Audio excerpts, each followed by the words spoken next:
Thank you for joining us today, ladies and gentlemen.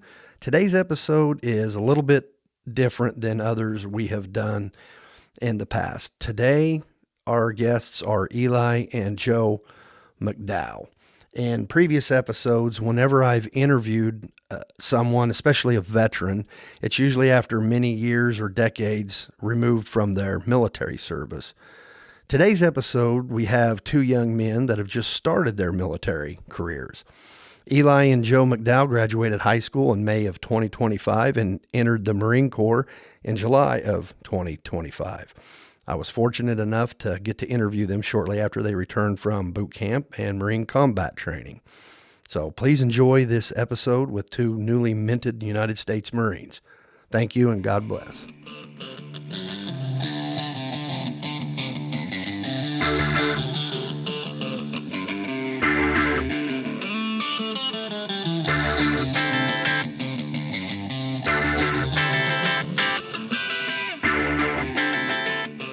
Eli and Joe McDowell, two wonderful warriors from the McDowell clan. I mean, you think about that. That's a powerful name. It goes back a lot of years, but thank you both for being here. Well, thank you for having us. I'm glad to be here. Glad we got to actually sit down and do this. Yeah, that's pretty cool. How you doing, Joe? Pretty good. I'm pretty glad to be here too. Awesome.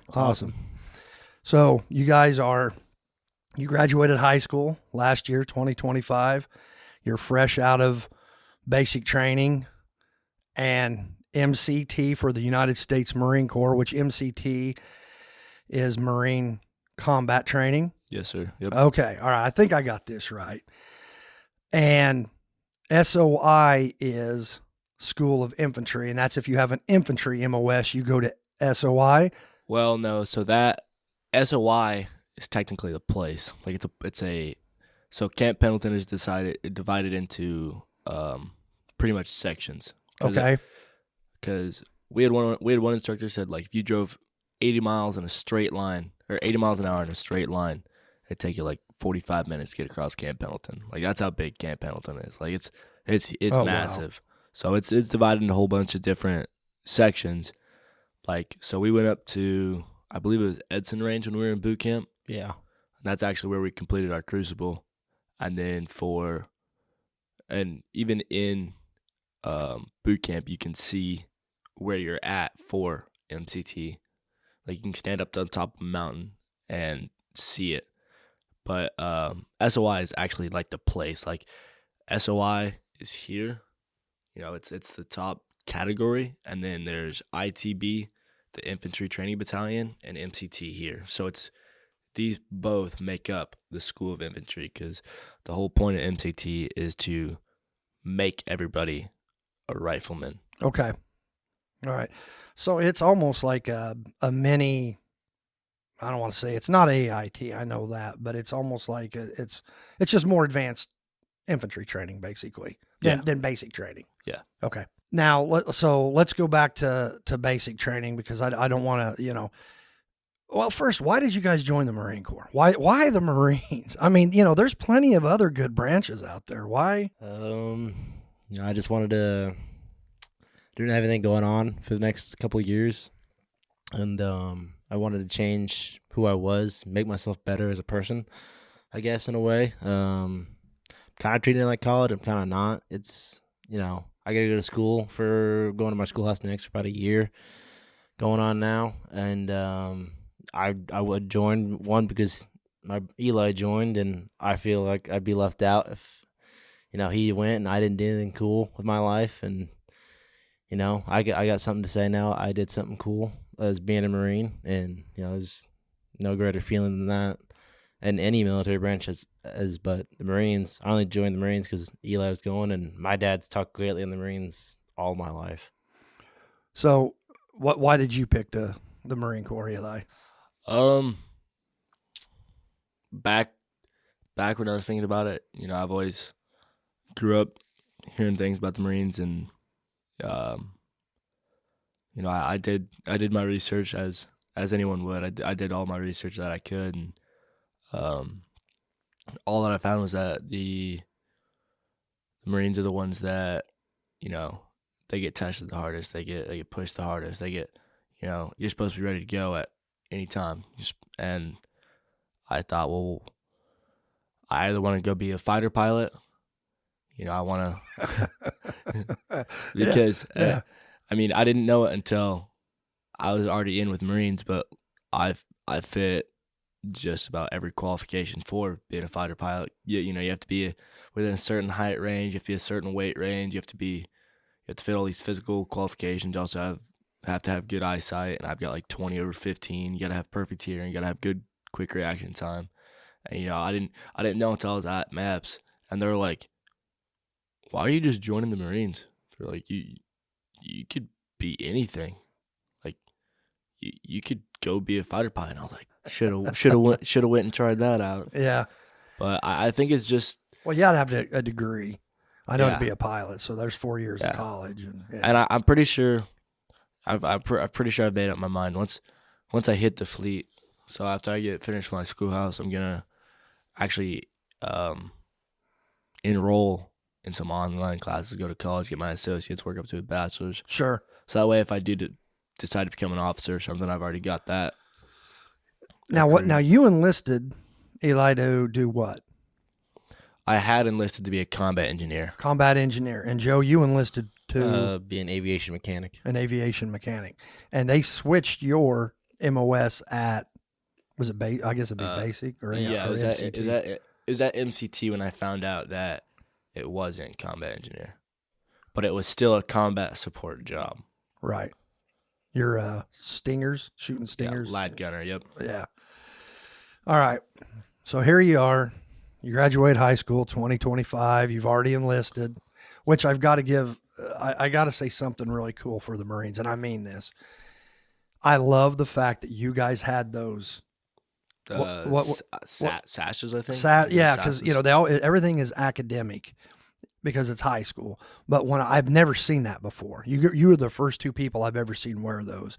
And when you guys came out in your cap and gown, and then you had that Marine Corps that was designed just to wear at graduations, that looked cool. That was I love to see that. So you're getting ready to go. The summer's coming. It's getting closer, and then bam, you guys are there, right? Just take us through. The Marines have this tough basic training, and they turn you from a worthless civilian into a Marine. And what was your basic training experience? So right when we flew out to San Diego, obviously it was hard leaving. Dad is crying. I've never seen Dad cry more than 2 times in my life before. It's hard. It is hard leaving. I remember leaving the recruiter's office in Effingham, and that was hard. Getting in some shuttle to take us to the airport and then flying off with Eli. And, it was hard, but I had my brother with me, so I knew I was going to be in decent hands. And we get to the airport terminal in San Diego, and they have a thing called a USO, and it's strictly for military members. If any military branch could, rest, get some food in, whatever. That's specifically for military members only. And I remember waiting there, and in the back, the Marine Corps, I don't know if they were instructors or they were staff, but they had campaign covers on. And I remember seeing them and just being scared out of my mind. Because for the first time, I'm seeing actual instructors with campaign covers in my life. 10 feet away from me, thinking, here it is. Have you ever been to California? No. Had you ever been on a plane? Nope. All right. So, fresh off the farm, as they say. Yeah. Literally fresh off the farm. Being scared out of my mind of seeing what the Marine Corps was, and just seeing them intimidated me. I was scared and scared to leave. They didn't pick us up. We waited at the USO for a couple hours. They didn't pick us up till like 11 or so. And, they take you on these Greyhound buses, and they'll have you put your head down. When you get on, they don't yell at you when you get on, but they have you put on your head down, and you just sit there for about, I'd say, how long? Like 30 minutes, you say? 30 minutes to an hour? Yeah, so MCRD is like if MCRD, which is Marine Corps Recruit Depot. Yeah. Okay. I mean, it's maybe 4 miles from the airport to MCRD. Like, take the landing strip at California, and while you're landing, you look over to the right and it says MCRD San Diego. Like it's right there. And that you finally get on these buses. You know, you've been sitting at the USO. You're now in this room with 400 other people, and you're like, are we going anytime soon? You know, no one's got any information. You're just sitting there. You know, they come in, they yell at you, and you're like, oh, this is new. You get sanctioned off, and then you get in these buses. You put your head in between your knees, and you're going off. And, you know, stay awake. You know, you're yelling at everyone, make sure no one falls asleep. Yeah, they drive you around for like half an hour through San Diego to make it seem like you're going so far away. Because, you know, no one, you know, unless you're from the area, you don't know where MCRD's at. And you take all these turns. You're like, whoa. Now I knew the airport. I know nothing now. You know, and I mean, they really try to take that away from you. Now, and how long? So you get there, and I'm assuming you go right into reception. Yeah, it was what we called it in the Army. Yeah. How long are you there at reception? So like for us, it would have been receiving week. Like you get there, you hop off the bus, and then they're like, "Go find a pair of footprints. Find footprints. Find your footprints now." You know, everyone's scrambling around, and you know, I wanted to be in the front. Because, you know, that's when it all kind of clicked for me, and I was just like, this is real. Like, this isn't a television show. Yeah, and it's like, for me, it was like I've thought about this for 10 plus years, and I'm standing on the yellow footprints, and I'm now getting my welcome speech to, you know, I'm being read my rights. How awesome! It was. What a moment. I was standing there, and you know, there's people to the left and right of me, and they're tearing up, and you know, of course the instructors aren't yelling at them because, you know, like these weren't even. I don't even remember even seeing these guys again on the depot. I don't either. But you know, these instructors are just the ones that are you know, there specifically for transporting recruits and getting them through receiving week and whatnot. And I was sitting there. I don't even know where Joe was. And I wish I would have, but I mean, I was just sitting there. I was like really taking it all in when they were reading my rights, and I was standing on the yellow footprints, and I was like, whoa, this is a big boy moment. It was awesome. It was, you know, didn't really click when I was on the plane or sitting in the USO. Right there on the yellow footprints, it was like, I'm not at home anymore. Like, you know, this is where things I'm a young man striking out on my own. Yeah. Yeah. It's a big moment. Big moment. And it was a stark way to do it. It was very, very fast. I remember writing home in one of my letters that instead of like Cadence or Rowan, our sisters, that instead of them moving out on their own, it was more like we were taken from our home, even though, you know, it was completely, we signed the paper on our own, but it was more of we have been taken from our home. Like, and I remember talking about it before I left, you know, I was talking to Dad, and it was like, you know, Dad, like, you know, a lot of people have life-changing moments, and it hits them, and they don't realize a life-changing moment until afterwards. I was like, I signed a paper for my life-changing moment. Like, yeah, you volunteered. Yeah, it was like, I was like, I know when my life's going to change, but I don't know how it's going to. I was like, Dad, what am I supposed to do with the time in between now and my life changing? How am I supposed to continue going with just how I was? Yeah, that's deep. That's very insightful for for a kid straight out of high school. I shouldn't call you a kid. You're a Marine now, so.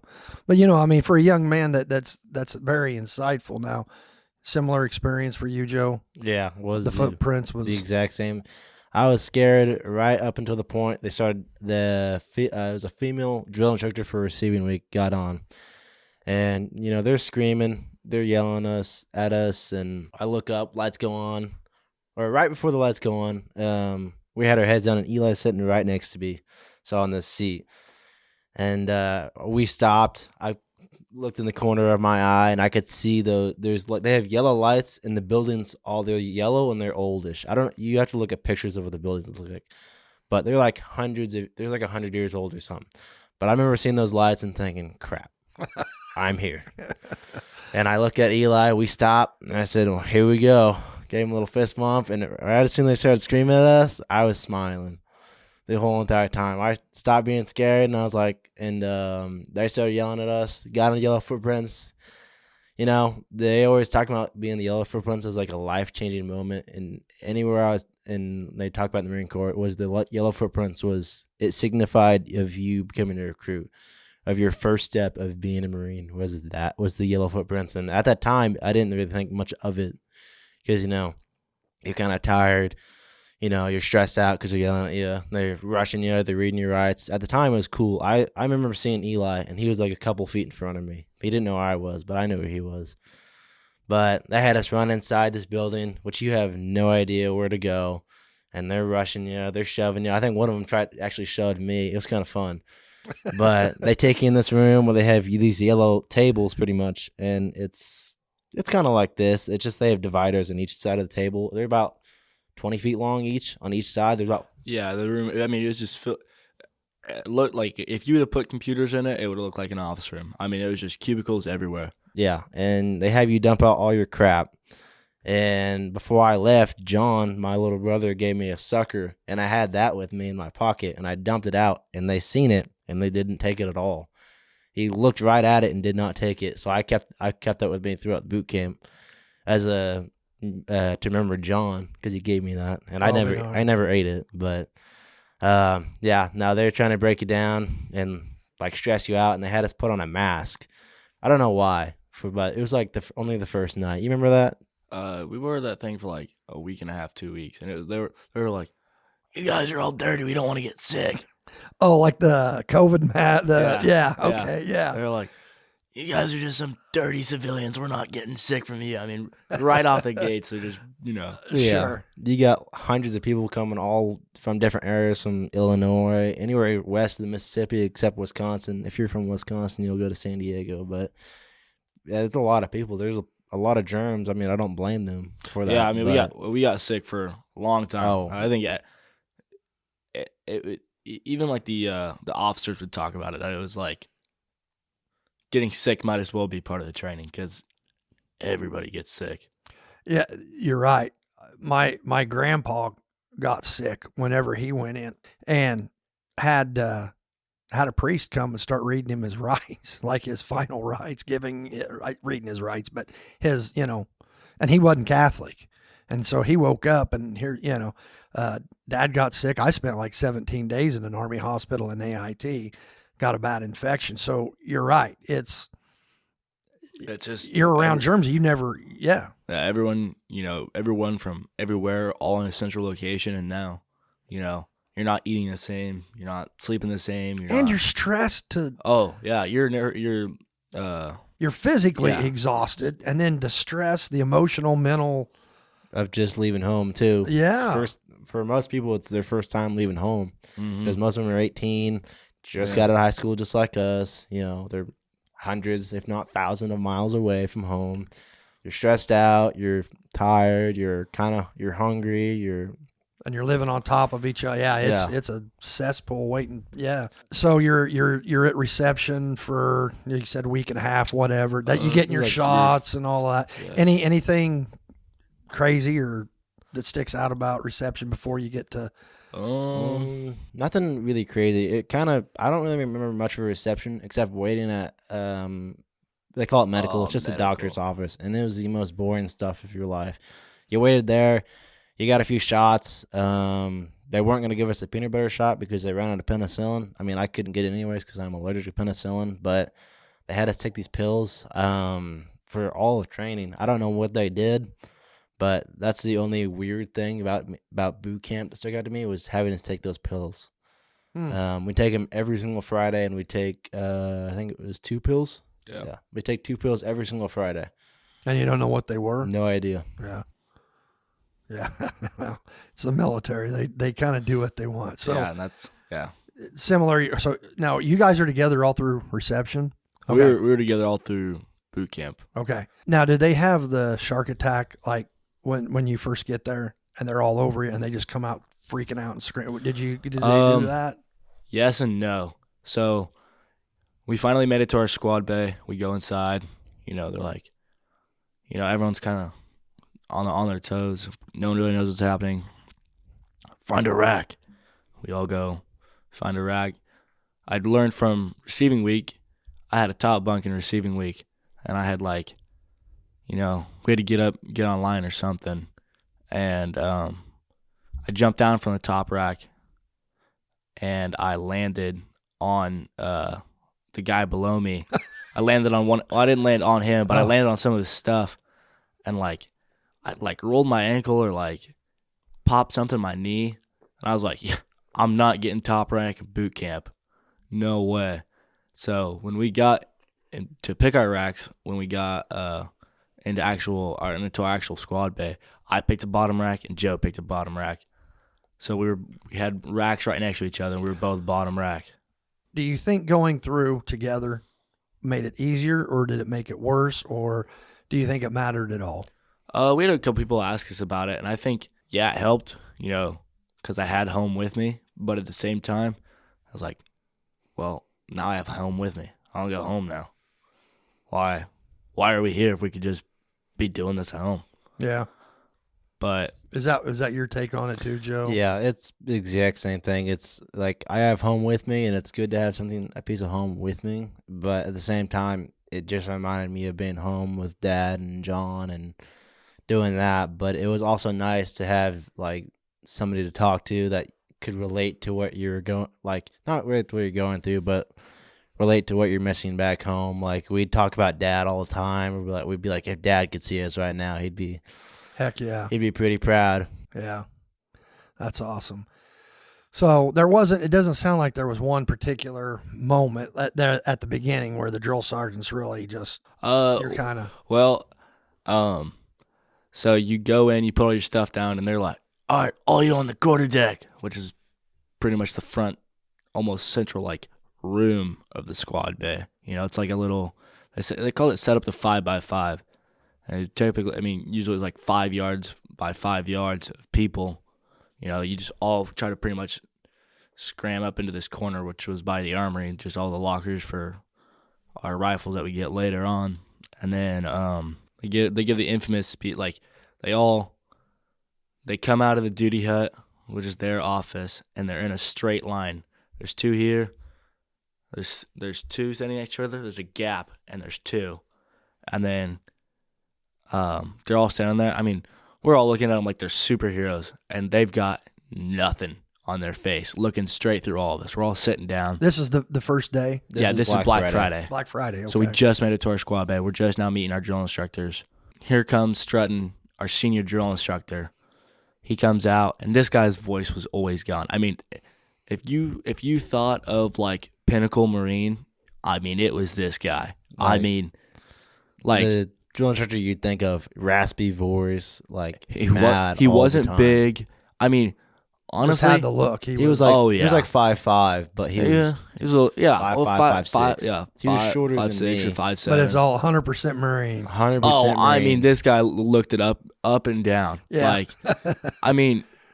He looked like he was a greaser from The Outsiders. He looked like he was John Rambo. This guy was he was Marine Corps.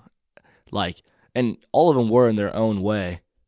But this guy, yeah. He exemplified it. Oh, yeah. And it was this guy's awesome. And, he comes out. He's like, my name is Senior Drill Instructor. And he's like, I am your Senior Drill Instructor. I am accompanied by my fellow drill instructors. And on this day, 08/04/2025, they pretty much read this almost contract-like thing. We got there on August 4th. So we were on this day, 08/04/2025, you will be training to become a United States Marine. And then he's announcing them their contender fights. It's the most robotic in unison thing, you've ever seen. And, we're all just whoa, that's awesome. He's now my drill instructors will give the drill instructor creed.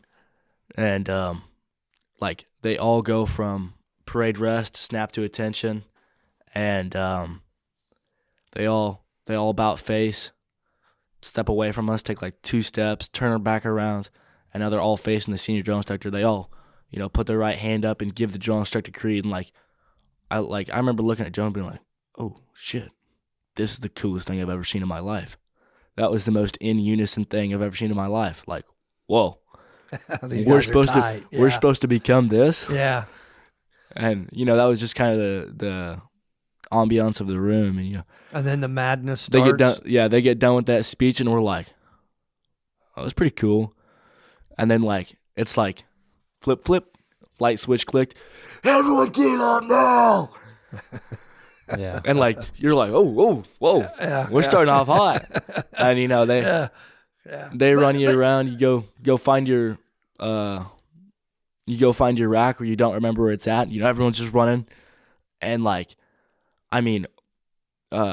all 5 of these guys, it's like they tapped a help button. There's now 10 more drill instructors in there, and they're just full on sprinting throughout the squad bay, stopping at someone and screaming in their face, and then running off again, quite literally just for no reason, but just to jump the room. Yeah. I don't even remember how long we did that. It could have been 4 hours. It could have been 10 minutes. I don't know. I don't remember. That was actually the first day I got IT'd. And IT means intense training, which basically means they take in the quarterdeck. And like Eli said, the quarterdeck's a little small section of concrete. And front, it's where the hatch is or the door is to the squad bay. And when you walk in, the duty hut's to your left, and then you have the head or the bathroom. It's kind of in the corner, but the duty hut's right there, and then the head's right there, and the quarterdeck's right there. It's right in front of where all the racks are. So I'm guessing you had some minor infraction that they just picked me. Yeah, okay. You're just the guy. It wasn't I don't think it was anything you're fat, or it wasn't anything like that. It was you need to go now, and I'm like, what the crap did I do to do this? And you're gonna die, son.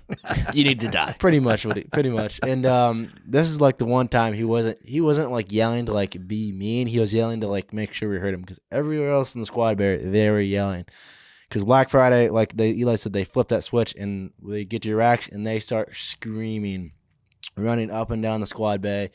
I remember seeing my kill hat, or the drill instructor that ITs people. That's his sole purpose, is to IT you and mess you up. I remember seeing him and just sweat. They wear their khaki shirts, the short sleeve one for the service deltas, service Charlies, because there's no service deltas. Yeah, you're right. They're service Charlies, and his whole shirt was just covered in sweat. If you can imagine that, he was the guy that IT'd me, and it wasn't that bad in my IT. Come to think, it was 5 minutes. And he's like, "This is how it works. When I say do push-ups, you'll say push-ups. Aye, sir. I do side section hops, you'll say side section hops, aye, sir. If I say crunches, you say crunches, aye, sir.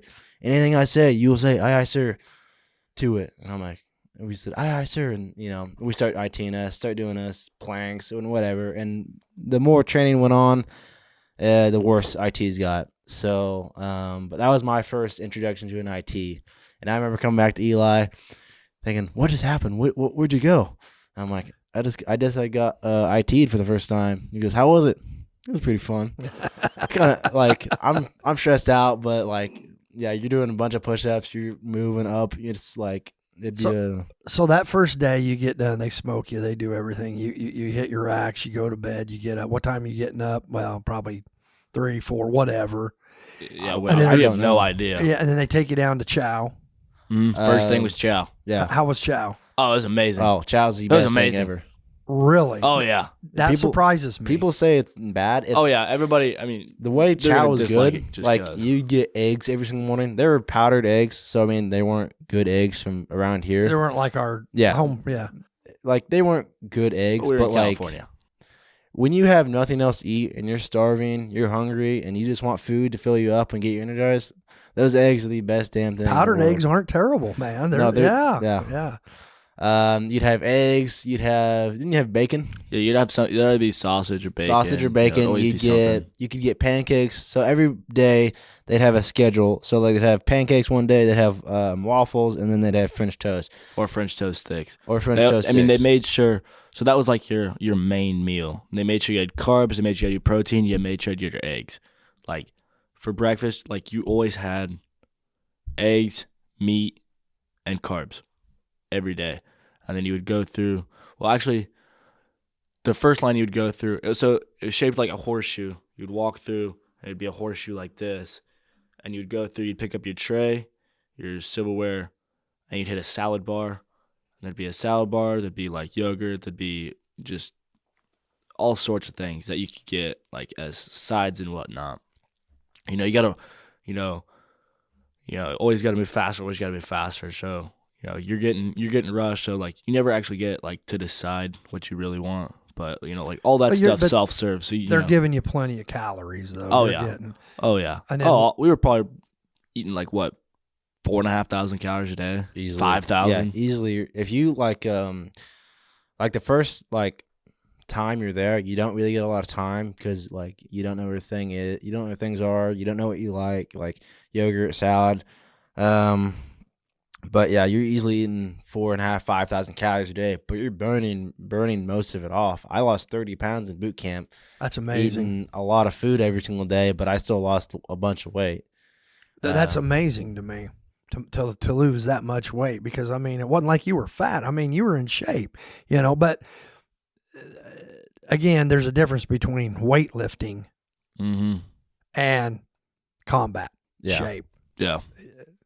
And that's the big difference. I've heard a lot of guys that it's like, you don't understand. I know when I was in, the average size of a U.S. Army Ranger was like 5'8" and like 170 pounds. Mm-hmm.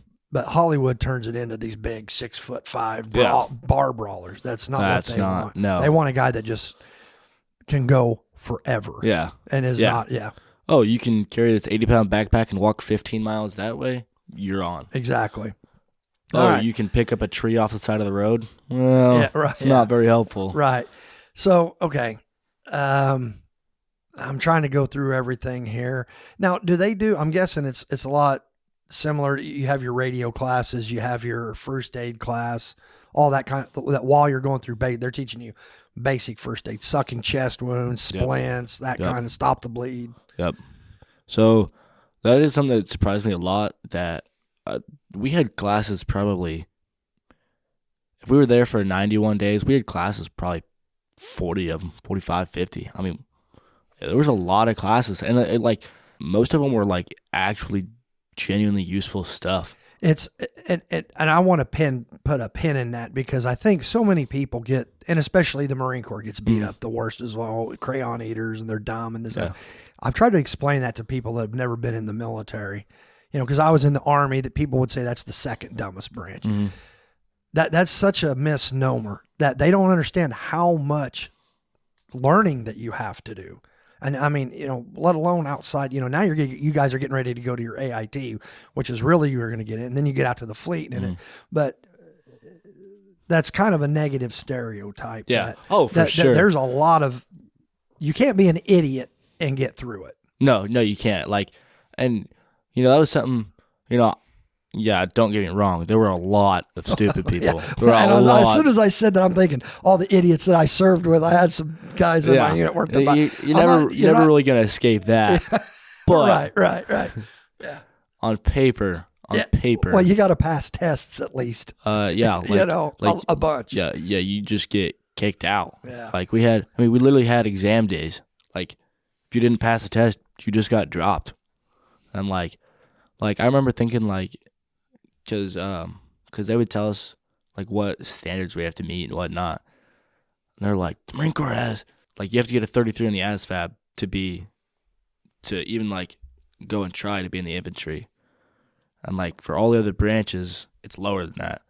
So they're they're telling us, well, you literally have to meet a higher standard than everyone else to be the bottom of the barrel for us. And, I was kind of okay, that's exactly why I joined. The worst thing you can be here is still better than everyone else, And, that never clicked with me. That, don't get me wrong. I've seen a lot of stupid stuff, and I've done my fair share of stupid stuff already. So, yeah, there's a lot of stupid people, but you have to be able to function. And take apart weapons, put them back together again, all the basic. What was somebody's listening to this, maybe some local kid, they're thinking about, I've always wanted to join the Marine Corps. What surprised you about basic training the most? Was there something that kind of shocked you, or you thought, because nothing is ever how you build it up in your mind. I don't care what you get into in life. Any big endeavor, you always get it built up, and then it's never what you think. What was the biggest shock? Shock. Or was it what you thought it was? I mean, it was mostly what I thought it was. There's a few things that shocked me. Like, there's legal things they had to legally meet, or else like they couldn't do that. Like, they legally had to give us 8 hours sleep, 7 if you're on fire watch. They had to give us chow 3 times a day. 3 times a day. They could never take away your chow. Like, you always had to made sure you get chow in. It might be less time. You might get a bite out of a sandwich, but you still got, you had the option. If you wanted to eat that chow, you would have finished the sandwich in one bite, but you weren't hungry enough. Right. Yeah. They'd give us these chows in these brown paper bags. They call them bag nasties. It had a sandwich in it. It had grandma's cookies, which are the best cookies in the world. It had a little small box of raisins, a banana, and I don't remember what else. Cheez-Its, yeah. Raisins. Yeah. And raisins. But legally, they had to let you eat the sandwich. That's the first thing they tell you to do is eat the sandwich first, and then you can throw everything else away, because technically we don't have to have that, but legally we have to let you guys eat the sandwich because you guys have to get chow in. Right. Which, I mean, it was weird. Like, they had to give us sleep, they had to give us food, and that was a shock to me.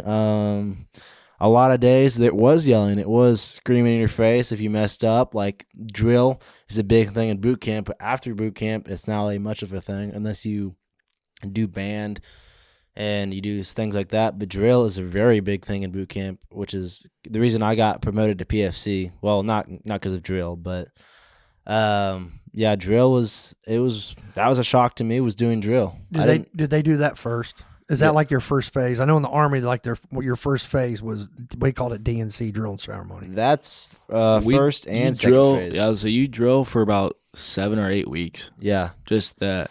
So first phase is receiving week, the first week of training, second and third week. And that third week, you have a thing called initial drill, and that's your first test for what you've learned on things about drill. So you'd have like about phase, you'd have Just simple drill. Just simple movements about drill. And it wasn't hard, but you'd have some dummies that, couldn't do this with a rifle and couldn't do that. I mean, that's whatever. Those guys make you so mad too. Yeah. You'd explain it to them like Simple 5 stuff. times and they could never get it down. I mean, I'm not going to, yeah. I remember, they told us we weren't allowed to fight. They're like, no fighting. But if we didn't see it, it didn't happen. If somebody fell down, I mean, they fell down. sure.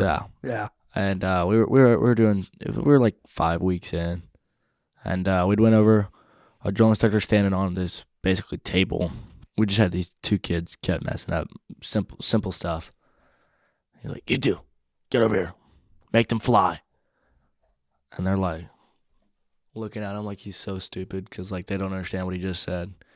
And the rest of us, we know we're about to get messed up, and we're like, "He told you to tell us to make us fly. Do it." Because now we're mad that we're about to get messed up, and they're the ones leading it. Right. And so rifle in one hand, hand out in the other. Just hold that as parallel as you can, and they're giving us corrections. And I remember I'm standing like in the front, right next to him. And I was like, "Good afternoon, sir. I have a question. What? Can these recruits help those recruits fall out of this rack?" "What?" "Sir, you told us if we help someone fall out of their rack, it was okay." He's like, "Why would you ask that?" "Sir, this recruit doesn't like doing this all day long." He's like, we're not looking at him. I can hear him smile. I hear him laugh about it. He's like, "Just shut up, man." That was my J hat. But yeah, I remember him asking that. I was thinking, "You dummy." There were a lot of people that said that. Yeah. They're like, "Why would you ask that?" I was like, "Dude, I'm tired of 3 people messing us all up for no reason." Well, yeah, but once you ask, then they're going to know. Yeah. You just do it. That's basically. I wanted to ask. So they knew that the people that messing up, they now have a target on their back. Oh, you want to send a message to those guys? Yeah. Well, at that point, we already had a couple of fights break out. At that point, we already had a whole. Like bunch we of had two fights. guys fight naked in the shower room, and one of them had to get stitches on his. I think it was his lip. His lip. But yeah, they were fighting naked. Just got out of the shower, butt naked. You know, Throw it down. freaking yeah. It was fun to hear about, but they got hurt, and that kind of put a stop to all the fighting we were supposed to have. Fights still carried on. It was nothing like major. Like at night, people they call it setting up the Coliseum. But Set up the Coliseum. yeah, but that was a joke we'd have, and people would fight at night in the back of the squad bay, where from the opposite end of where the squad the duty hut was. But There's no way to stop it. You get that many young men, and And now most of them have an ego in the wrong for Yeah. the wrong reason. right, and you're living on top of each other. Testosterone is through the roof. yeah, Everything's a pissing contest. It doesn't matter what you're doing, because in the basic, everything's a competition. So it is. yeah, Especially in the Marine Corps, it was unlike competition that I've ever seen. Literally everything was competition. There was always competition for things that did not matter. Like competition when to it get came to down the, to stuff that mattered, there wasn't competition because people just didn't want it. They didn't want to try. People would get lazy. Now, was there 4 platoons to your company? 6. Okay. 01, 02, 03, 05, 06, 07. Yeah, 6. Yeah. 6. Okay, and then you're constantly competing against the other Yeah, platoons. you were for- competing. Oh, and we could hate each other within our platoon, but as soon as 07 said something or lead series, because it was always like we would live 01, 02, 03, 05, 06, 07. We were 06, and 07 was above us. We'd be going down the stairs at the same time and then going to chow, and it'd be like, hey, piss off, 07. You can't touch us. Right, just we could constantly, and then they would say some stuff back, Like, and then, you guys and then, stink or and then, whatever, it's and then lead series would come in, and we'd be like 06 and 07 would be like, we know lead series isn't talking. It was just as many factions as you could break it down. As much as we hated each other in our platoon, it's like there's a lot of people I hated in my platoon. As much as I hated them, we'd always there team was up. always so much pride. Like we'd be punching each other in the face, and as soon as 07 something, it'd be like, okay, we need to go after them. And then as soon as we There was joined always- 07 and 05, which is a female platoon, we'd all bunch up against lead series, which is 010 or 3,201, 3,202, and 3,000. yeah. But there's always so much pride in your group. I mean, there'd be pride in between, like even in the squad bay. Like if I could break it down from levels, it would go pride in yourself, pride in your rack mate, pride in which side of the house your rack was on, pride in your platoon, port side or starboard side, pride in your series, and then pride in your company. If you ever found someone that wasn't in your company just by themselves and they said something about their company, game over. Game over for that guy. Yeah. I mean, it was like some 90s bullies like just school circle around this guy from another company and make fun of him. Like, And you say that carries on through the intensity is pretty much throughout the whole thing. oh yeah. all the way through. It doesn't ever change. It changed a little when we actually became Marines, and they kind of settled it down a little bit because they had to treat us like their junior Marines, so E1 through E3. But we still I think we got messed up like once or twice, but for something stupid, nothing like I don't even remember what it was. But So I want to ask about 2 things. One, BRN. Well, we called it basic rifle marksmanship. Okay, and then let's start there. What did you think of the rifle program as far as shooting the whole? How did that go? I mean, the ammo was free, so I can't really complain much. But so it's broken up into tables. There's table 1 and there's table 2. Table 1 is more like, we shot out to 500 yards or 500 meters. Do you use red dots or iron sights? Red dots. We had RCOs. I had I usually can remember my serial number for my RCO. I had it memorized. I had my RCO memorized, but so you're shooting red dots out to 500. Yeah. Stationary targets. Yeah. Yeah. And then table 2, there was moving targets. but So table 1 was more like Was it as hard as you thought it was going to be, or was it easier? The marksmanship. It was hard, but it was if hard you had, just for the reason that you had your shitty rifles were equipment. 70 years old and your RCOs were 30 years old, and most of them were cracked. So you're not really using top-of-the-line stuff. Right. It's It's more of a familiarization just to get you beat Yeah. into your head. yeah. Everything's been used and abused at this Sure. point, but it's very well maintained. It gets cleaned The rifles hundreds are, of times. The rifles are super clean. But Yeah, they've been taken to get but they've been taken apart, put together, taken apart. Yeah. Yeah. Things get loose. Things. yeah. Yeah. Parts get lost. Sure. the upper Like- and the lower receiver on my rifle. Yeah, I could shake it and I could rattle I it could around. shake and rattle. Yeah. Yeah. My RCOs were held on by zip ties and chicken wire. and chicken wire. Like, It was these things have been used, Right. but they're old faithful. This is Betsy. You squeeze the trigger and it went bang. Yeah. Yeah. And Yeah. it went bang every single time. So, it was kind of luck of the draw how good of equipment you got. I got fairly decent. I shot expert on the rifle range. Okay. Well, now I know there's a bit of the rivalry between the McDowell boys I will here. give Eli the benefit of the doubt. He didn't have the best of equipment, and his coach didn't give him some points like he gave me. My coach on the range. also, it was quite possibly the dumbest way to score points of all time. That's not sour grapes, is it? Is he just mad because you got Oh, shot it him? is pretty way dumb way to score it because So you have 500 recruits on this range. Half you, or there's like 100 of you, are going to go down into the pits. The pits are terrible. So there's like 50 targets. It's actually okay. So the pits were. It was actually pretty genius, like the way I had it all signed up. So you'd have a target in the front, and you'd pull a pulley, and it would pull. Yep. Raise it up. Yep. And So you're hearing the shots. You're down like in a pit, and Yeah. the rounds are going over your head. yeah, you could hear him. Yeah. you Right. can hear them ricochet, and you're counting shots as they hit the berm behind you. Great. But there's 50 targets, and everybody's shooting. How can you determine? And then some of the drills, it's not like, so some of the drills are shot and plot. So, 46, that was your target. Okay, pull, plot, send it back up. And the other ones, it's a rapid fire. Bang, bang, bang, bang, bang, bang, bang, bang, bang. Was that 10, or are they trying to make sure they have enough ammunition? Bang, bang, bang, bang, bang, bang. Right. They're not done. Bang, bang, bang, bang, bang. Right. Yeah. And then you pull this target down. You look at your target, and it has, no joke, 800 bullet holes in it, because that's a target they've been using all week. And they call them pasties. There's a little black Just piece a little of tape. piece of You'd tape. cover up the holes, and some of those And- that fall off, so you don't know which holes are here. You'd be like, "Oh, this is the hole I think it's at." Yeah. And you kind of play guessing. Right. And it's not like you're looking for quality.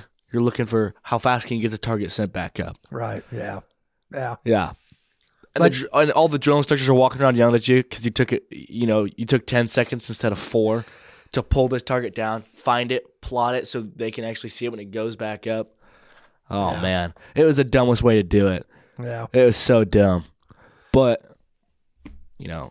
500 of us went through range in a week. So That's it. They've got to get a lot quantity of people. over quality. Exactly. We got to get them trained up. We got to get them out to the fleet. Yeah. And then once you're there, that's when you really. So, now, did you shoot any other weapons in basic training? No. Just the. So the M16s are M16A4. yeah, M16s were what was most abundant, and then if you were shorter, you got an M4. So Okay. if you With were an adjustable buttstock. So Okay. like Yeah. if your hand couldn't from your buttstock Yeah. to your hand, you couldn't squeeze the trigger, or it felt like your hand was too short, they'd give you an adjustable. Or if you're super short, like 5'2", 5'3", they'd give you an M4 with an adjustable. And I picked up one of those and like, man, if I would have had this was table 1, table 2 would have been so much easier. Instead of reaching all the way out here and like stretching my body, instead I'm just here and bang, bang, bang, bang. and some of the ways they would teach us to shoot, it was weird. awkward. Our coaches who aren't our drill instructors, they're like, if you grew up shooting guns, like you're not gonna shoot good here because we try to teach you a different way to shoot. He's like, we've had people like professional shooters come in to take these tables and they don't even shoot yet expert because of the way you have to shoot. Like the drills you have to do, the way you have to stand, the way you have to sit. and like the timing of it. They're like, if you have shot before and you don't shoot, say, expert, they're like, don't sweat it, like, because you're going to shoot table 1, and then when you move on to table 2, we're going to say forget everything you just learned in table 1, because no one is shooting like that. No one's getting in a gunfight, turning 90 degrees from the enemy, and standing like this. Like, Yeah, that might be the most stable way to shoot standing up, but it's not the most helpful. Right. And again, I think it's memorization, it's muscle memory, and it's just doing it over and over. So you get used to the functions and how the weapon works. And yeah. Now, is it in the middle? Your marksmanship, is that kind of like towards the middle? It's towards the so it's broken into phases. So first phase is just drill, and you're getting IT'd, and it's just the this is when we went up north. Phase. So yeah, 8th week, 9th week. It would have been the third phase. Second phase is so how they told me was the first phase they're training you a civilian to recruit. Second phase is recruit to trying to become a Marine, and then it was try to become the best recruit you could be in second phase was their whole goal in second phase. And then third phase, it's from a recruit to a Marine. So on third phase is where you earn your EGA, you earn that title of being a Marine. And that was third phase was shooting. So we went to Pendleton. First and second phase is in San Diego, MCRD. And then third phase is in Pendleton. And then fourth phase is like a week or two. It's to transition you from being acting like a recruit and to being a normal civilian. It's to like transition because you can't refer to yourself in the first person. It was always this recruit. You could never say I, me, my. And if you did, you got messed up for it. If you just said what to a drill instructor, I said that to two of them. Oh. I said that to my kill hat and my knowledge hat because I couldn't hear him because I'm not the greatest at hearing. And I was standing right next to the head, and they're standing by the duty hat, and they said something, and I'm like, what? Oh, no. They were on my tail 2 seconds. I remember we were doing some obstacle, and you had to. So they had all the obstacle course and whatnot. And those were awesome. I was a big fan because it was just a giant playground. And on this obstacle, you climbed up like a 15-foot rope. And I was like, sweet, I'll go first. Climbed up this rope completely the wrong way, but, I have muscles in my back, so I just use my arms. Right. And my senior drill instructor standing up there. So you climb up this obstacle, and then you stand on this pretty much telephone pole, and then you walk across like 12 foot of telephone poles. Like, not in a straight. It wasn't like a plank like of a ship. It was like, steps. Like you walk the poles are perpendicular to you, so you're stepping over spaces like you could fall through the cracks. You walk across it, and he's like, "Good, now walk across." Okay, I was like, "Aye, sir," and pretty much sprinted across. Well, then you climb up this A-frame of telephone poles that was slanted out. So now you're about 10 foot up higher. So I'm probably 30 foot off the ground almost. And then there's a rope that you grab onto and like drag yourself down. Well, I climbed all the way to the top of this A-frame, and you're only supposed to climb up like 2 rungs up. I was like, "Good afternoon, sir, I have a question." He was like, "What?" I was like, "What do I do now? Am I supposed to jump to the rope?" And he's like, "Why did you climb up that high?" I was like, "We were told to." And he goes, "What?" I was like, "We were told to climb up it." He goes, "No. Go grab the rope." He's like, "Jump to the rope." I went, "What?" He's like, "Bitch, I will Spartan kick you off of this obstacle. Do you understand me?" "Yes, sir." He's like, "Get off my obstacle." And I mean, I'm standing, I was like, "Okay." Jumped out towards this rope, grabbed onto this rope, and I'm swinging back and forth on this rope. He goes, I'm like sliding my weight down. He looked over like, "Why would you do that? Do you realize what you could have just done?" "Yes, sir." He's like, "Get your ass back in line right now." Yeah. Well, yeah, I mean, if you would have fallen and gotten hurt, he's in trouble. Yeah, no doubt about it. Oh, gosh. So, anybody that's listening to that, well, okay. Eagle, Globe, and Anchor. You'd mentioned that earlier, Joe. So you have what's called the Crucible. Yeah. And that's kind of the culmination. It is a culminating field training exercise for 54 hours straight where you get minimum sleep. Minimum They food. say minimum chow, but we got 5 MREs for 3 days, so I was plenty of food. Yeah, And as long as you weren't like stupid with your food. If you had any common sense, like you were fine. You could field trip and you could ration out. And I had plenty. I did only eat 3 of my MREs out of the 5. I ate 1 MRE a day, and that was plenty for me because those MREs are loaded with like 1,000 to 2,000 calories. Not only Just that- more than that, I bet. Yeah. Not only that, just how many carbs were in them. Like you look at a granola bar and it's got 80 grams of carbs in it. Yeah, it's all It's fuel. nuts. Yeah. Yeah. Well, Was the Crucible as hard as you thought it was going to be?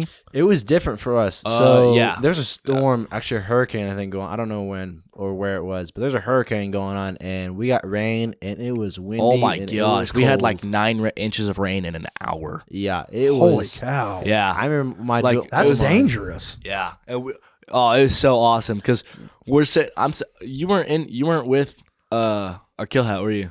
for the You first day I weren't. was. No, The 'cause second day this I was wasn't. day 2.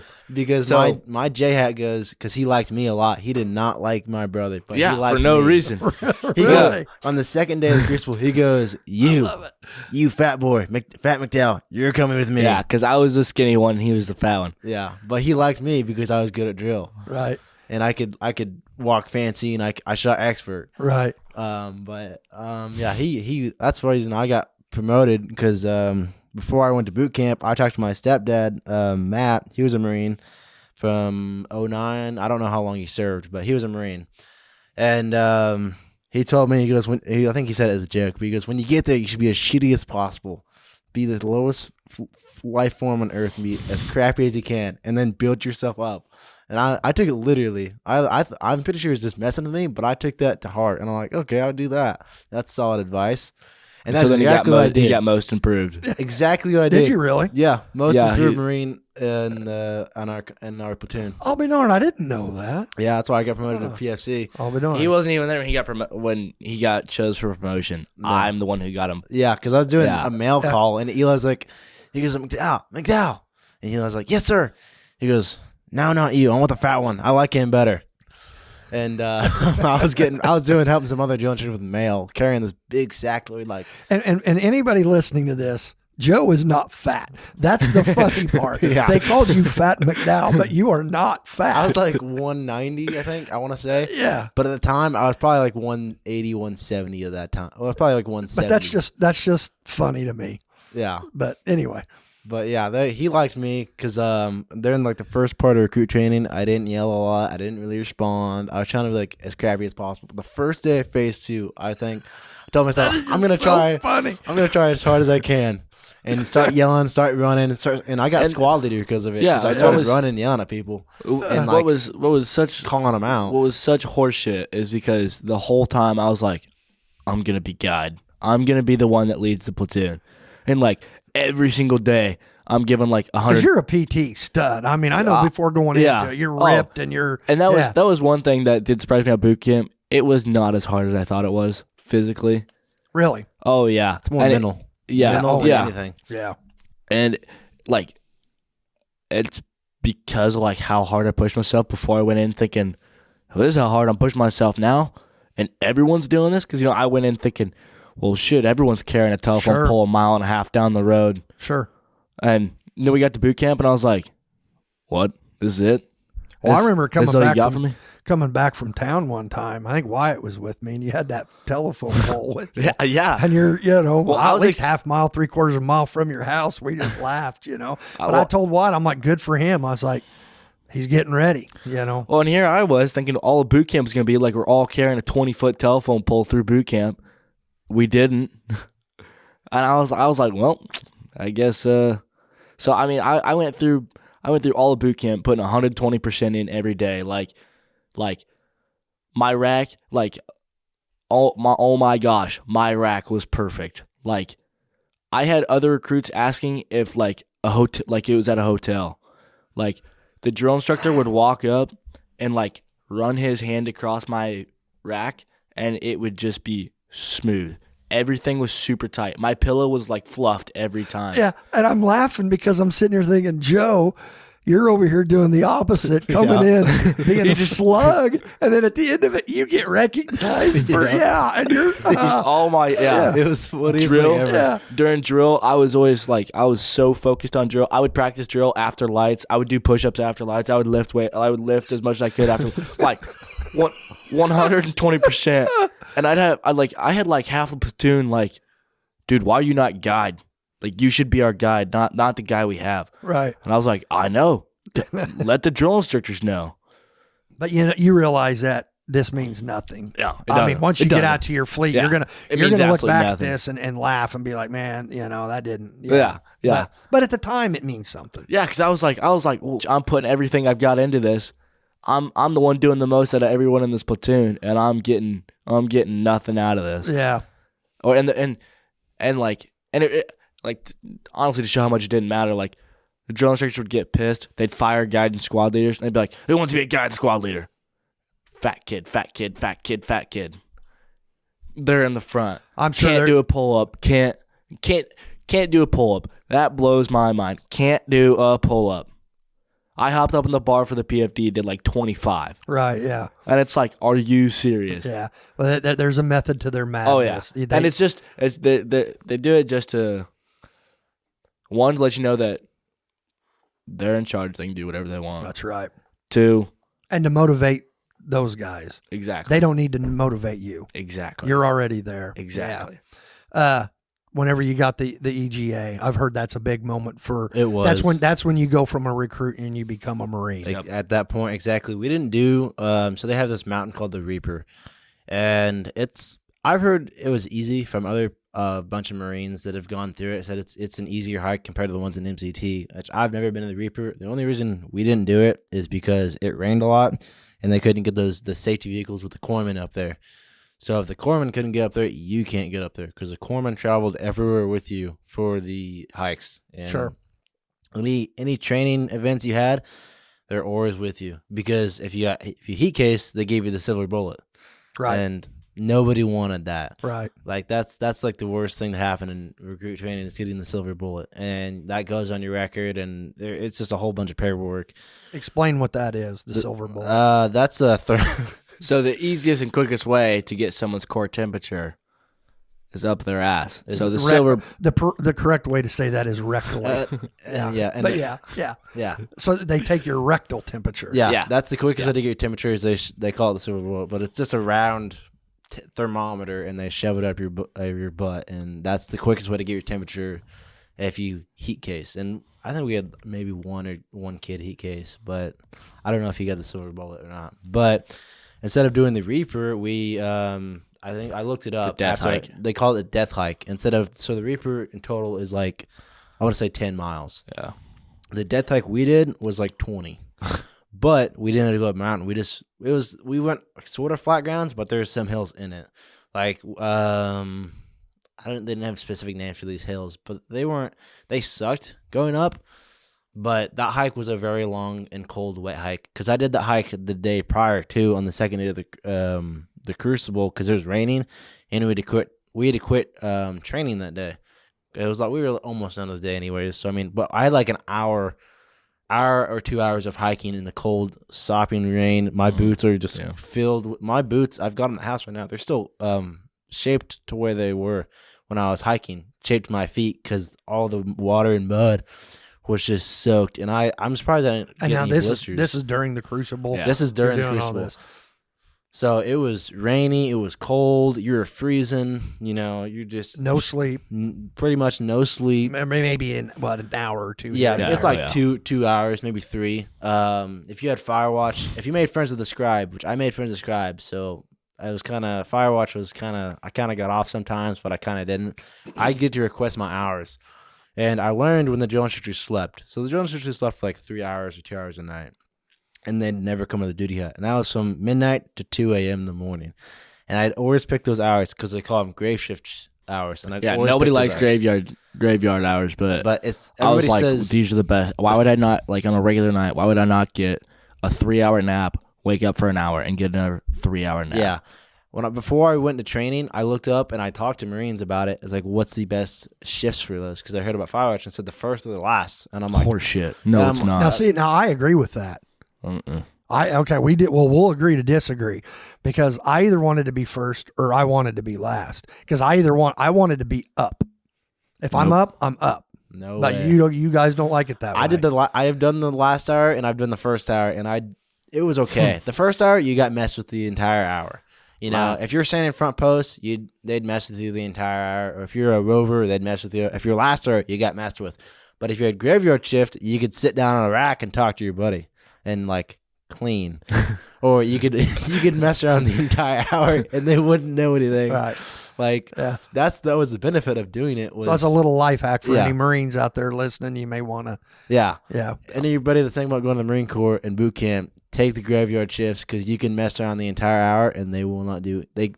Unless they come out randomly. And they're not going to be pissed. They're not going to be They're pissed. going to be like, what are you doing up? Fire watch, sir. He's like, good. Yeah. They're Carry on. They're more. Yeah. They're They're more regular relaxed, people, because they're at night. They just went to the duty hut, had a drink, and they slept a little bit, and now they're like, good. So how does the end of the Crucible? There's a ceremony? Yeah, there's a ceremony. So what we did was when we walked up to the parade deck on Pendleton, I don't know which area it was, but we had us singing songs. It was "Mama, Mama, Can't You See?" And it was motivating to hear that. Thinking I just went through 11, 12 weeks of training for this one moment. Everything that I've worked hard. We probably walked like 65 miles in like 40 hours easily, or some shit like that. Easily. Yeah. A lot of miles. And the hours I've stayed up for the past couple of days, everything I worked up for this hard. And Eli's right next to me, too. So that was the cool part about it, was Eli was right next to me. You guys became Marines at the same time. Marines together. And we stood in the same squad. So we stood in the second squad together. And my drill hat, I liked him the best, which is why, because you could pick your drill instructors of who you wanted to give your EGA to, because they meant something to you. And all the kids that messed up during that cycle that were just stupid, all picked the gill hat that messed them up every single day. And they did it out of spite, to spite him. But that was pretty funny. But I picked my J hat because I liked him the most. But what's a J hat? That's the drill hat. So you have 4 hats. So you've got the kill hat, like I said before, which is the IT one. You have a knowledge hat that teaches you the way of the Marine Corps, how it works, how you're supposed to act, how you're supposed to dress. And that one's one of the most important ones, I think. And then you have a J hat, or the drill hat, that teaches you how to drill. And then you have it's your senior, right?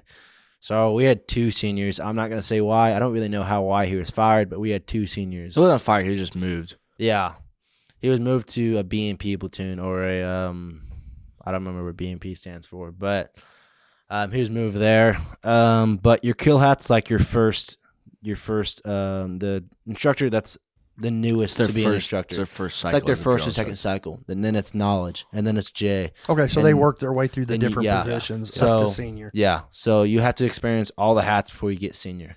You can't just become a senior. You can't become just a J. You have to work your way up. And kill hats have to shave their heads bald. I don't know why, but every single one of them has to be bald. Oh.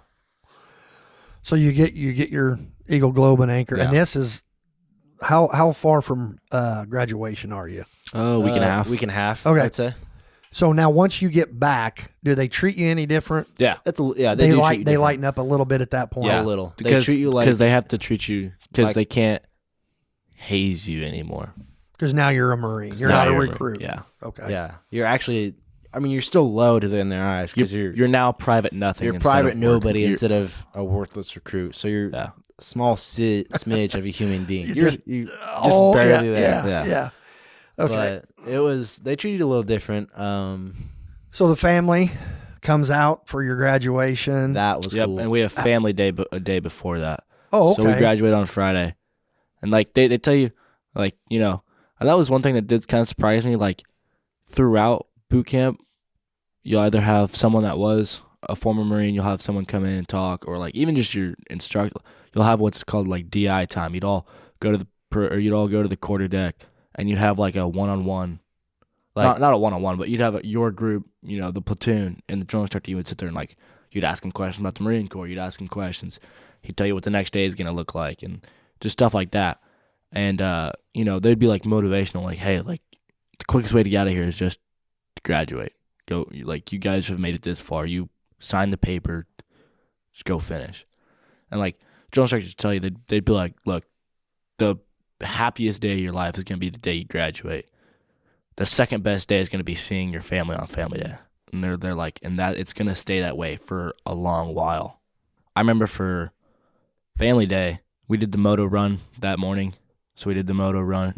You run 3 miles for that. Yeah, it did not feel like 3 miles. It did not feel like 3 miles. We're all screaming as loud as we can because best run of my life. You're screaming and chanting the songs they sing, and you. So the parade deck, it's pretty long.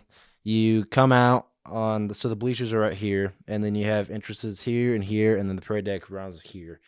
So that's where you graduate at, and we come out on this way, and we run out. Or no, we waited at the by that theater, didn't we? So we waited at that theater and we run out. And your family's there. My family's there, Waiting Dad's there, you. Mom's there, everybody's there. And I don't know where they are at all. But there's a crowd of people, and you guys there's are running. like 1,000 to 2,000 people there. For 12 weeks, we've been able to hear the screams and shouts of other people's families going there for their graduation. And we're like, it's finally our turn. It's finally our time. And I remember being excited, like, let's go. Let's do this. And I remember running out, and it was the best run I've had in my life for 3 miles. Run past the families. And I remember I didn't even look at Dad. I didn't even try to find where Dad was. And it was the best running, being motivated, I'm a Marine now. My dad finally sees it. My dad can be proud of me. It was the best feeling in the world. And people... Nowadays, we give trophies and ribbons and participation awards and all this crap that your poor generation has had to deal with. And then you guys just went through the toughest military training for recruits in the world, and you freaking earned it. Yeah. You earned it. It wasn't given to you. You went through all the Marines that you read about, Chesty Puller and all the great Marines that came before you. Dan Daly. Dan Daly. Yeah. Smedley Butler. Yeah. John Basslow. Yeah. And you guys did it. Yeah. How cool. It was. The pride is real, man. It was an amazing feeling. Nothing will ever compare to that feeling I had on family day, because you get your motor run done. It was such an awkward feeling. You do your push-ups in front of your families, all this motivational crap, and it's fun. It's awesome. It's a great feeling. And then you go back to squad bay for like an hour or 2 hours. You hygiene. You change back to your camis, and then that's when they march you out there, and you're standing at parade rest for it. And I remember I could put my cover down low, so I couldn't see Dad, because Dad was up in the bleachers up high, and so was Missy. And I kept my cover down low because I knew if I seen them, I was gonna break down. Sure. I was excited to see them. Yeah. And I was like, I stared at the ground. I wasn't gonna smile.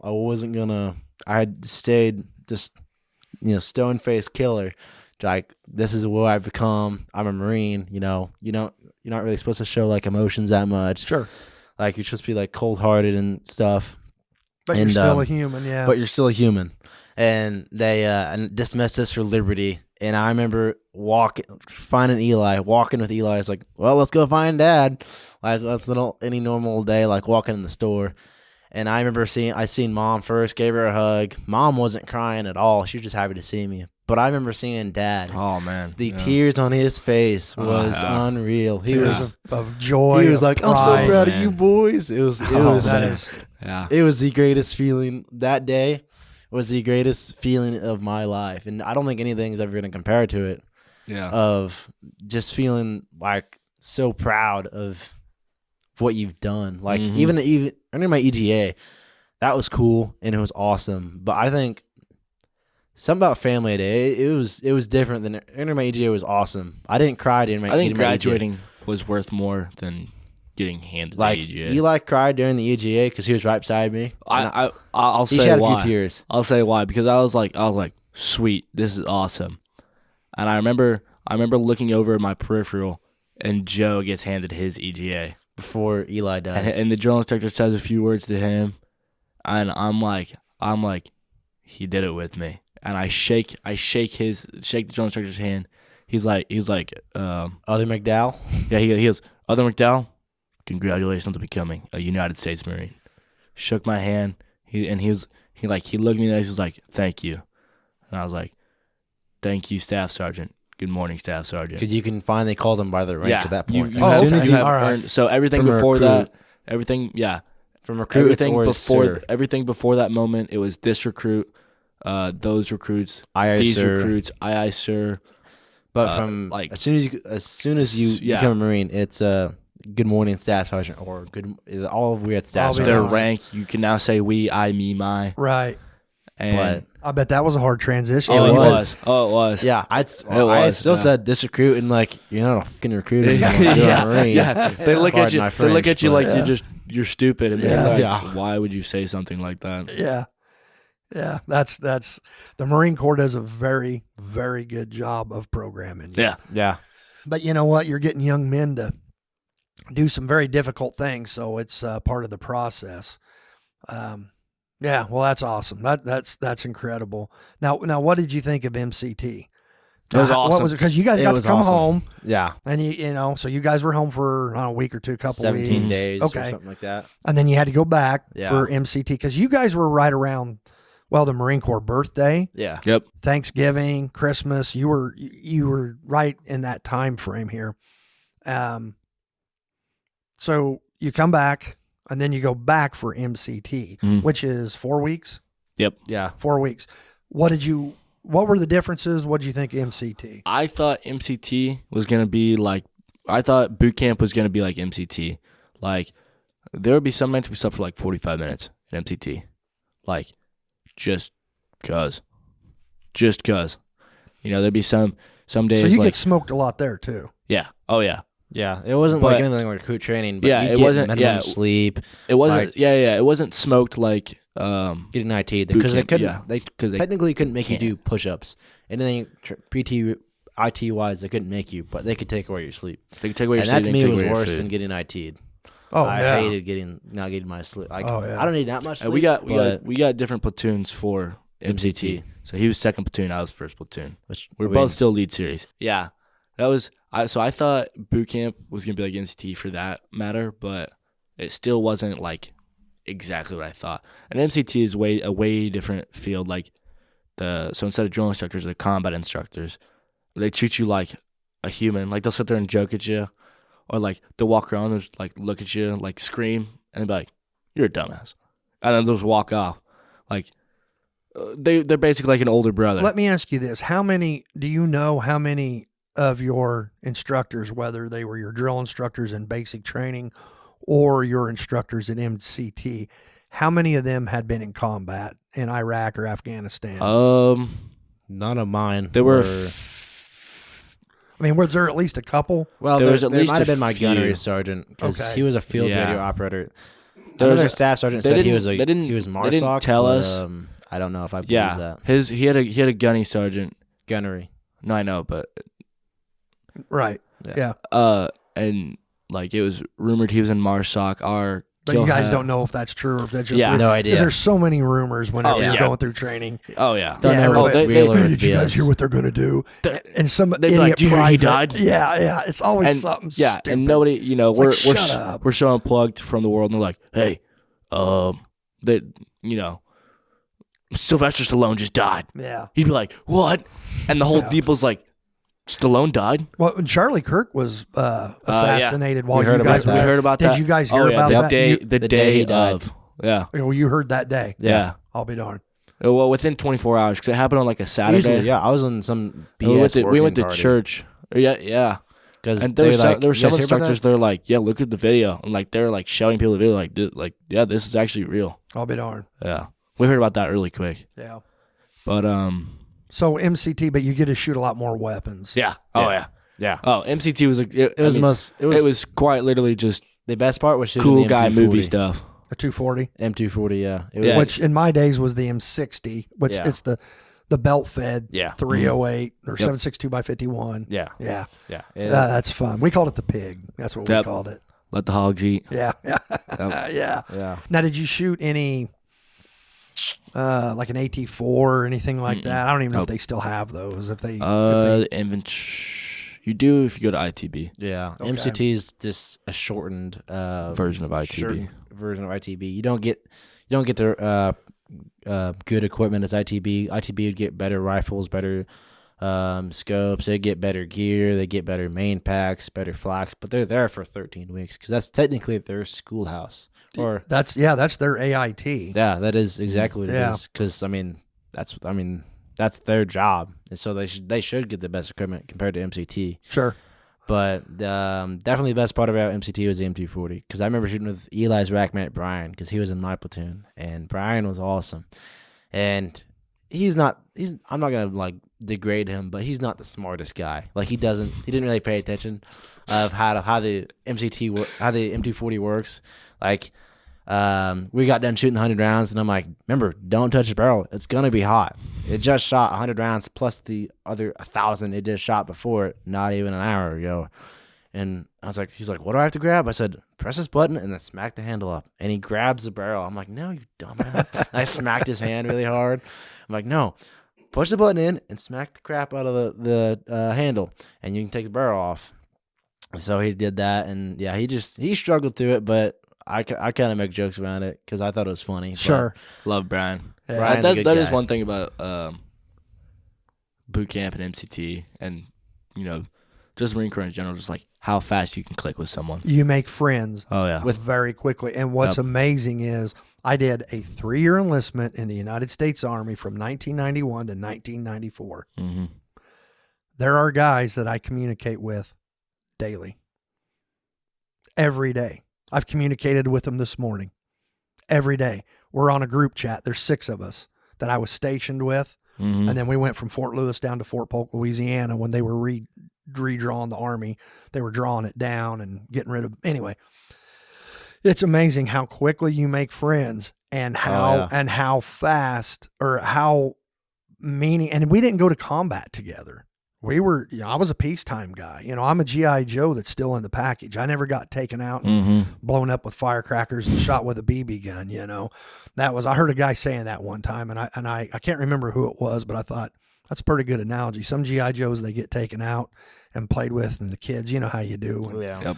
But yeah, you will make lifelong friends quickly. With Brian, I'd never think I'd make friends with. That's exactly I right. made friends with some Mexican who was my rackmate, and he turned out to be the coolest guy ever. Exactly. Couldn't barely speak English that well, but he was awesome. Yeah, exactly. Yeah. Well, the thing about Brian, like he's my rack mate in boot camp, and like it was just like, all right, sweet, like we got the guys back here at home, but like it's like a whole different ball game. Yeah, it Like, is. Yeah.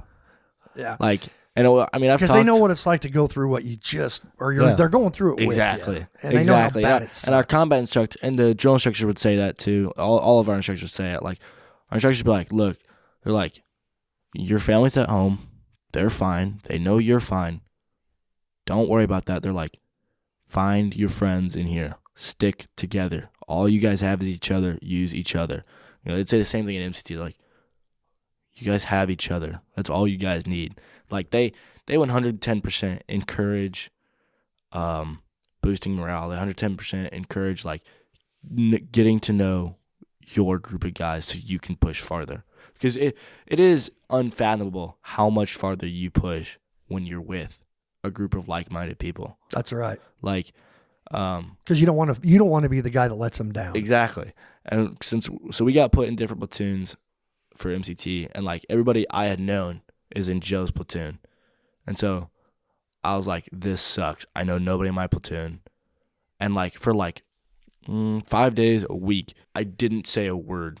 So now you guys are done with MCT. It's behind you. You graduate. Is there a big thing when you graduate that? Or No. is it No, now? it's just I wasn't even handshake. there for the graduation. Okay. It wasn't even I was like, cleaning 240s. Yeah. Yeah, It wasn't even was there. Not that important. It's just something you got to go through. They more training Yeah. to get you ready. And then now you're getting ready to go to AIT. And now you guys are going to be split up. Yeah. He's going to 29 Palms, California.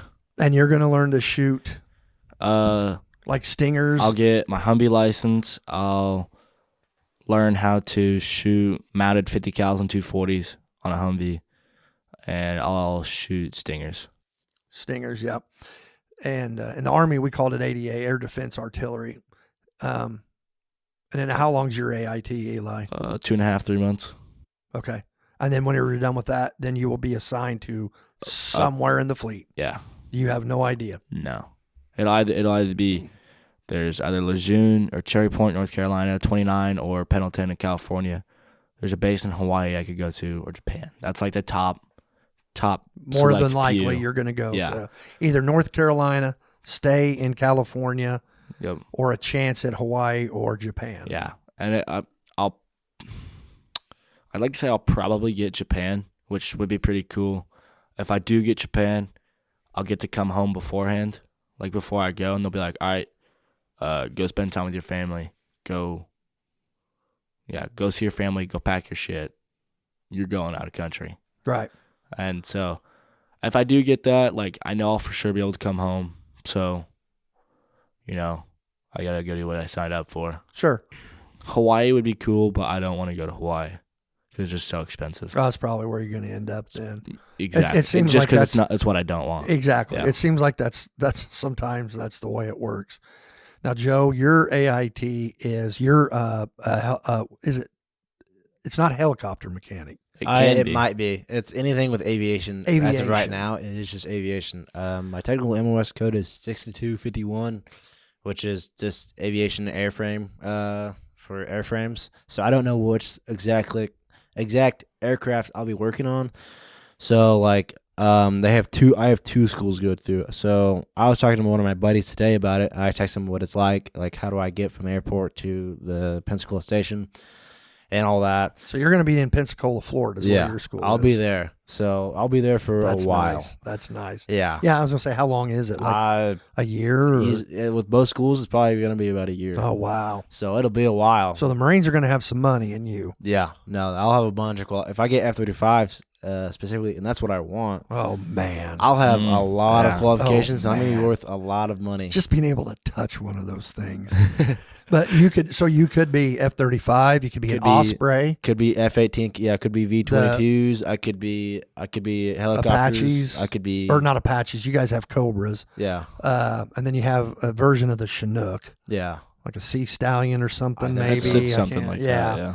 So you could be rotary wing or fixed wing. Yeah, either one. Of course, I mean, you're crossing your fingers and hoping you get the... hopefully get F-35, because I get that. I get a bunch more qualifications, and then everybody I've talked to about avionics or aviation wise in the Marine Corps, they said as soon as you get out and you go to one of those big companies like Boeing, Lockheed, Rolls-Royce, they'll hire you on the spot, and you'll instantly start making $120 an hour easily. And if you have a degree with that, you'll make $150 an hour.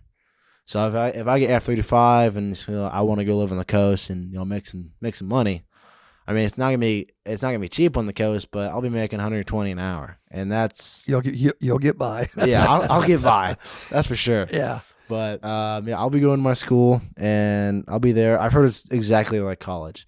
I've also heard it's the NJP place capital of the Marine Corps, and NJP is I don't remember what it stands for. Non-judicial punishment. Yeah. It's pretty much a felony for the Marine Corps. It's like drinking while driving, being drunk, or... Now, here comes the dad in me, the 52-year-old guy that did it. Okay. Amen. Watch the alcohol. Yeah, I'm telling you guys. All of our instructors say that. Watch the DUIs and stay away from the strippers. Yeah. That's the other thing. Everybody likes to get hooked up with strippers. Marry the first one. They want to marry him because they want your that they know you've got a steady paycheck. Yeah, that's all I've been told. Yeah, I'm telling you, man, and you will see guys that will fall into it because they can't go out and have a beer or two beers. Yeah. They go out and they drink till they can't walk. Yeah. I mean, and then the fights and everything else. So yeah, they're not lying when they tell you that. Yeah, the most I've heard about Pensacola is it's crazy down there. It's everybody's getting NJP'd. It's because it's so long. I mean, you get liberty on the weekends to go off base and do whatever you want. Now you got a little bit of freedom. Yeah, and most of them have been held under a thumb. And so it's time to go buck wild. Yeah. Yeah, I know. I don't plan on doing any of that. If anything, I plan on going to the gym or staying inside my barracks room or staying inside my dorm room. I don't know what it's going to be. And just working out or trying to stay in there. And I'll go out in town, but I ain't going to be doing anything stupid. If you have regular hours, and this is for either one, because you guys are Marines, so you're going to be close to a coast no matter where you're at. Mm-hmm.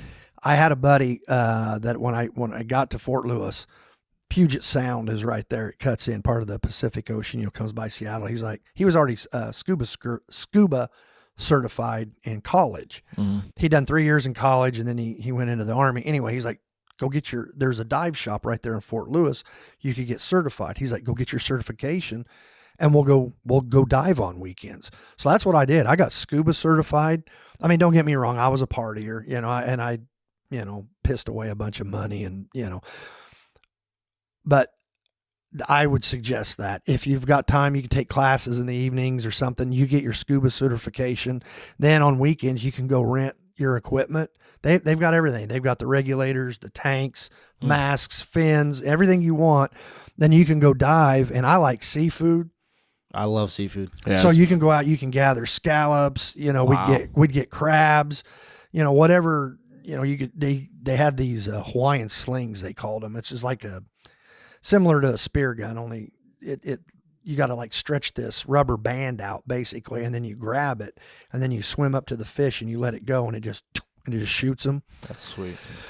And then whenever you surface, you go back, you cook up your food. I'm telling you, man, think about getting scuba certified, because that's I'll have to check and then that again, you guys raised around here in cornfields, and I mean, Yeah. it's Illinois. There's nothing here. Yeah. So, but yeah. So young recruits that might listen to this, they're thinking about going into the Marine Corps, or they've already enlisted. What is your guys' advice for getting through basic? I mean, you guys are fresh, just out of basic and MCT. Give somebody advice to get through it. How, mentally, physically, what's your advice? The advice I get, it's going to be the same advice I gave in boot camp, and they'd have on Sundays, they'd have church. And that was the biggest thing was going to church. And Find faith. This is, Say that again, Eli. Find your faith. Like stick to what you're going to find something, stick to it. And that's basically what you're saying. the thing I was going to say, it's one of the most repeated phrases in the Bible. It's do not be afraid. And it's obviously you're going through something new. You're going to be scared, but You see that plaque right there?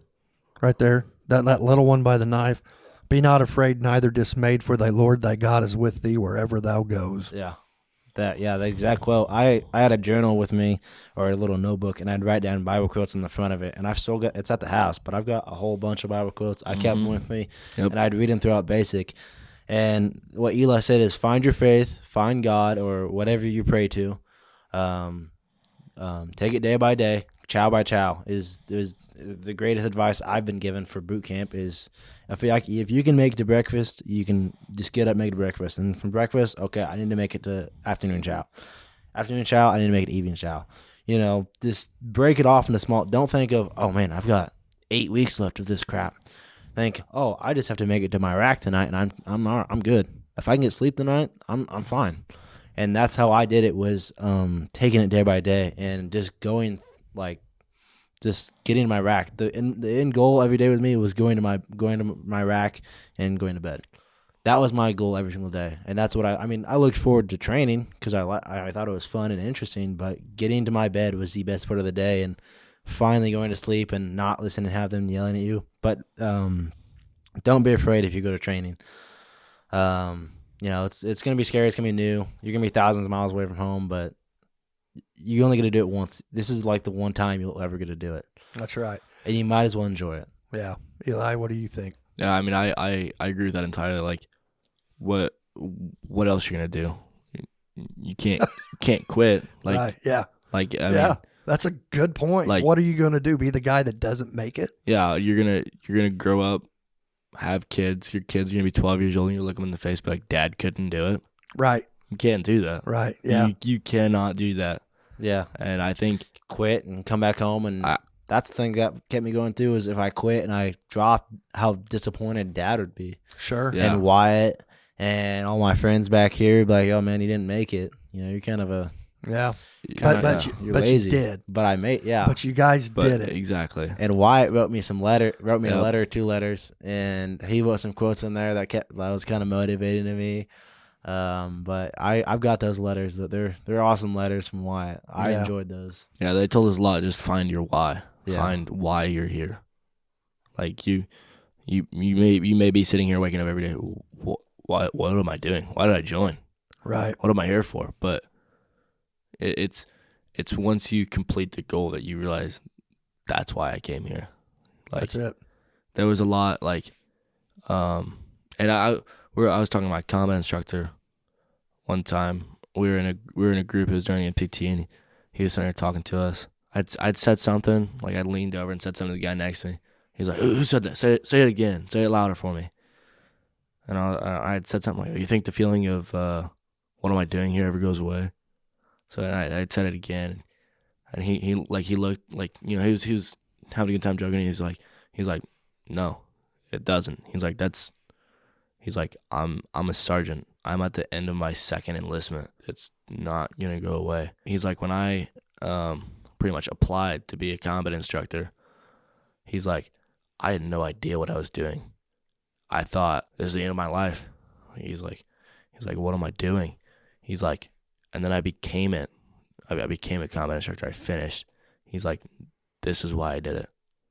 That's it. You completed the task. You finish the task at hand, and you're now moving forward to your next task. And that's all life is. And is a series of missions. And that's something that completing the next goal till you get to the next one. And that's something they push for, I mean, really hard. And like they would show us. They'd be like, okay, we got this done. You know, whether it's we're not going to go to bed or we're not going to stop walking. It's okay, now get this put this on the back burner. All right. Start thinking of ways we can chip away at this. Start thinking of ways we can get this done. Like, and that's something they did really well. Is just, all right, start looking into this.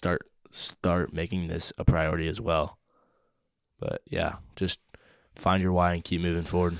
Well, guys, I appreciate you guys coming in and doing this. I hope it wasn't too bad for you. That's awesome. I want to say this before we end this.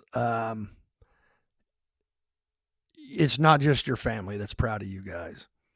You have a whole community out here that's proud of you. You know, the people you went to school with, all of us, neighbors, and, you know, it's a grateful country. We honor our veterans for a reason, and I hope, and I know you guys are going to give me a look, but I hope when you get done, you're the G.I. Joe that's still in the package. And I know you guys want to go kill communists, you know, for God and country, and I get it, I know, but I hope you are that fresh G.I. Joe, that because we need guys like you to come back to this community and be, you know, positive members of either you come back to this, wherever you guys end up, you know. I'll be back here, yeah. But we need guys like you. So, but I want to thank you, gentlemen, for everything you've already done and the adventures that still lie ahead. So, hey, God bless you and thank you guys. Thank you. Thank All you. righty.